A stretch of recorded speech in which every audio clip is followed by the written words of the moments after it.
Hi, I'm Jessica, and this is Franco Dea, co-founder of Second Cup, and we do a lot of things as well. So can you tell us a little bit more? Sure. I have been what you might call a serial entrepreneur. I like starting businesses. My strength seems to be to find new market spaces. And there's a book called Blue Ocean Strategy that's all about how to create new industries. And I've created the coffee industry with Second Cup. We were the first guys to put a cup of coffee in a gourmet coffee store, and out of that has come Second Cup and Starbucks and all the other ones. Then we did ProShred, which is a company where we put large shredders on a truck and shred on site. We were the first guys to do that, became an international business, and now there's many in that business.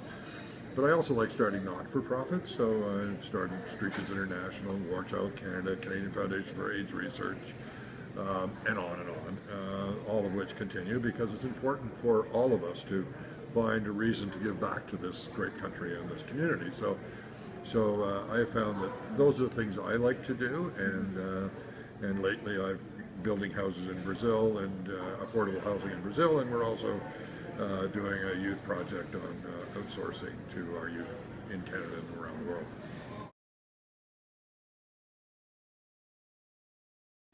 So what a lot of people don't know about you is that you start off being homeless and you got to where you are and you're very successful right now. It's part of your book, When All You Have Is Hope. So what's the one key thing that you found transitioned you from being homeless to where you are now? The most important thing for all of us, the only thing that gets us, any of us, out of bed, is to have hope. Hope for better for ourselves, for our family, for our community, for the world, whatever the hope is. But hope is the beginning of it all. And once we have hope, then we can begin to have a bit of a vision for ourselves. But vision without action is simply a dream. So hope, vision, action are three key words to getting from Skid Row to where I am today. And where I am today is I have business, as I say, but I also have not-for-profits that I'm interested in, and I have a wonderful family at home. My wife Nancy and my two kids, and all of that would not have been possible without hope, vision, and action. In action, you also have a book, Do the Next Right Thing. So obviously there's a lot about the mindset.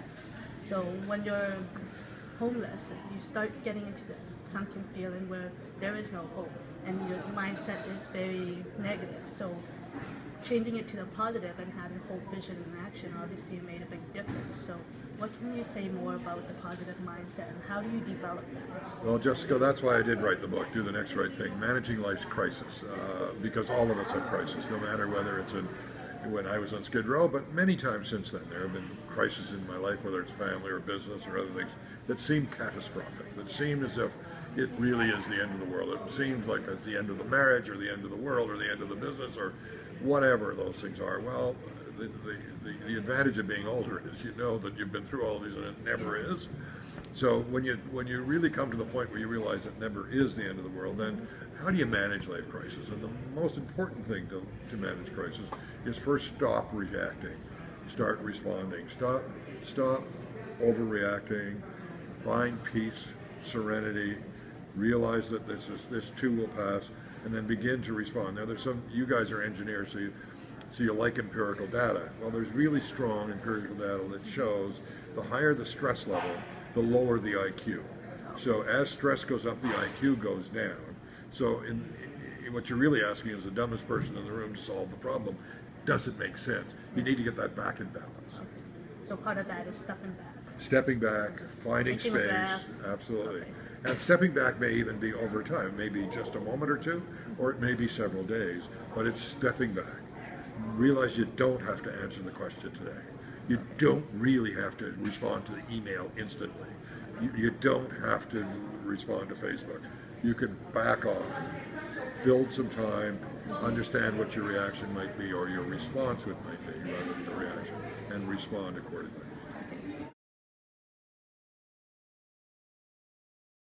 Did you also have another key component, like perhaps a coach or a mentor that guided you to where you are today?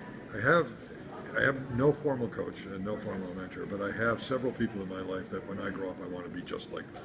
Okay. They represent all of the integrity and humanity that that I'd want to have for myself. And there are people in my life that represent that, and I try to do that for others now in my life. So those are the issues that I find that are important to drive me on. Okay.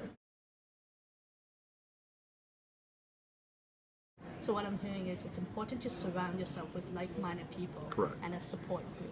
Right? Yes, I think that's right. I think that's well said, Jessica. I think in the end that we are a culmination of all the people we met, and if you meet really good people, you'll tend to be really good. And if you find, somebody once said, much wiser than I, if you don't want a haircut, don't hang around a barber shop.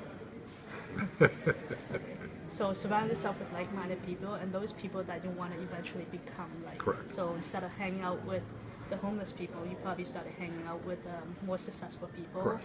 And that's when you got to Exactly. why you got to where you are. I think that's right.